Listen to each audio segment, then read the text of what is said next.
घरोघरी मातीच्या चुली या मालिकेच्या आजच्या भागामध्ये आपल्याला पाहायला मिळणार आहे आणि ते म्हणजेच की ऋषिकेश जानकी खूपच टेन्शनमध्ये आलेले असतात। ऋषिकेश म्हणत असतो की माझ्या वडिलांनी माझ्या आईची फसवणूक केलेली आहे आणि याचा जाब मला हिम्मत काकांना विचारायचा आहे आणि म्हणून आपण दोघं जाऊया का। जानकी म्हणत असे हो नक्की आपण जाऊया, परंतु आपण त्यांना कोणत्या तोंडाने काय विचारायचं असा प्रश्न नेमका जानकीच्या मनामध्ये असतो। परंतु ऋषिकेश म्हणत असतो की नाही, माझ्या आईची अशी कोणी फसवणूक केलेली मला अजिबात काही चालणार नाही। दुसरीकडे मात्र सारंग हा रूममध्ये येणार असतो। त्याच्या अगोदर ऐश्वर्या तिच्या वडिलांशी बोलत असते की आज खूपच मोठा बॉम्ब फुटणार आहे, आज मी सगळ्यांना दाखवून देणार आहे की ऋषिकेश हा नानांचा म्हणजेच ह्या सारंगचा सावत्र भाऊ आहे आणि हे जेव्हा सगळ्यांना कळेल त्यावेळेला सगळ्यांना खूप मोठा धक्का बसणार आहे। सारंग नेमका तेव्हा येतो, त्यावेळेला तो म्हणत असतो की काय म्हणताय तुम्ही, कोणता बॉम्ब फोडणार आहे।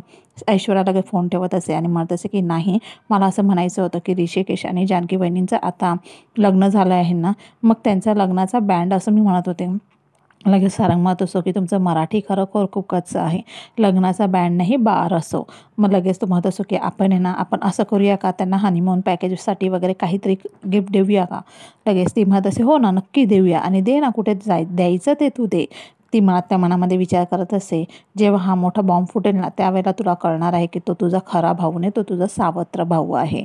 इथे सारंग मात्र प्लॅनिंग करत असतो की आपण राजस्थानची टूर त्यांच्यासाठी आपण गिफ्ट म्हणून देऊया, परंतु मग ऐश्वर्या काहीच बोलत नसते। ती तर मनोमन खूप आनंदी झालेली असते आणि सारंग मात्र तिला म्हणत असतो की आपण असं करूया का, मी तुम्हाला मराठी शिकवेल, तुम्ही मला इंग्लिश शिकवा। ऐश्वर्या आनंदाने हो म्हणत असते, कारण की तिचा सगळा प्लॅन आता खूप यशस्वी होणार असो।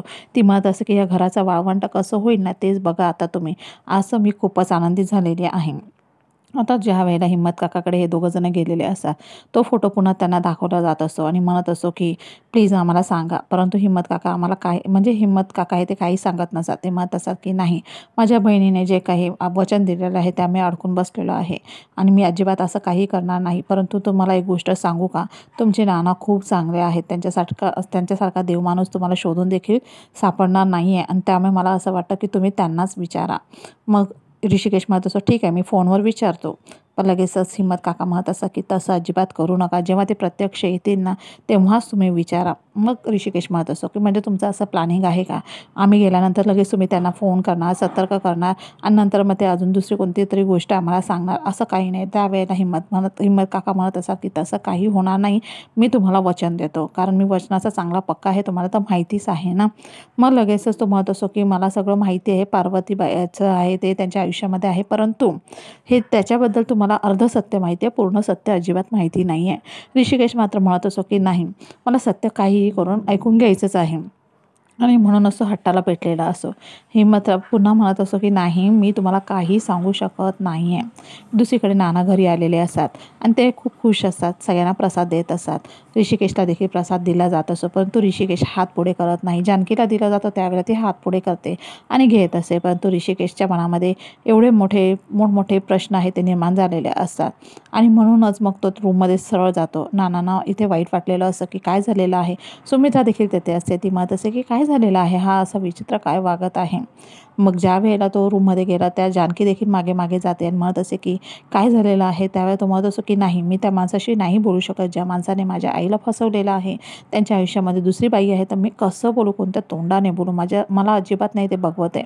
जानकी म्हणत असते की तुमच्या मनामध्ये एवढे प्रश्न निर्माण झालेत ना, तर तुम्ही असं करा ना, एक चिठ्ठी लिहा। लहानपणी तुम्ही कशी चिठ्ठी लिहायचे, आपल्या वडिलांशी बोलायचे, त्याचप्रमाणे तुम्ही चिठ्ठी लिहा। लहानपणाची तुमची जी सवय आहे त्या सवयीचा इथे उपयोग करून घ्यायचा आहे। ऋषिकेश चिठ्ठी लिहत असतो आणि नानांच्या हातामध्ये देत असतो। तो म्हणत असतो की हे बघा, ही चिठ्ठी घ्या।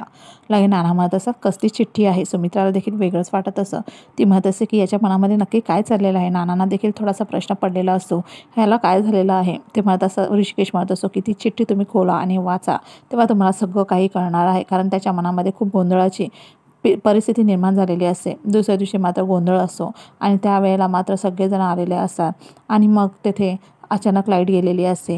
इथे ऐश्वर्या मुद्दाम पार्वतीचं रूप धारण करून आलेली असते आणि म्हणत असते, म्हणजे लाईट गेल्यानंतर ती सगळ्यांना भासवण्याचा प्रयत्न करत असते की पार्वती हीच तीच पार्वती जी नानांच्या आयुष्यामध्ये आहे। ॲक्च्युली तिला काहीच माहिती नसतं पार्वतीबद्दल, अर्ध सत्य तिला माहिती असतं आणि म्हणूनच मग ती म्हणत असते की आता तर मी सगळ्यांना दाखवूनच देणार आहे की ही व्यक्ती नानांच्या आयुष्यामध्ये आहे। हे ऐकल्यानंतर मात्र ऋषिकेश काय करेल हे देखील आता महत्त्वाचं ठरणार आहे असं ऐश्वर्याला वाटत असतं आणि म्हणूनच तिने सगळं ते केलेलं असतं. सगळेजण बघत असतात की अरे ही पार्वती, ऋषिकेश देखील बघतच असतो आणि त्यामुळे अचानक लाईट गेल्यामुळे हा सगळा मोठा प्रॉब्लेम झालेला असतो. ऐश्वर्या आहे तिचं प्लॅनिंग मात्र काही सक्सेस होणार नसतं. ह्या गोष्टीची तिला भनक देखील नसते. ती मात्र भयानक आनंदित असते. ती म्हणत असते की आज तर खूप मोठा गोंधळ इथे घालण्यात येणार आहे.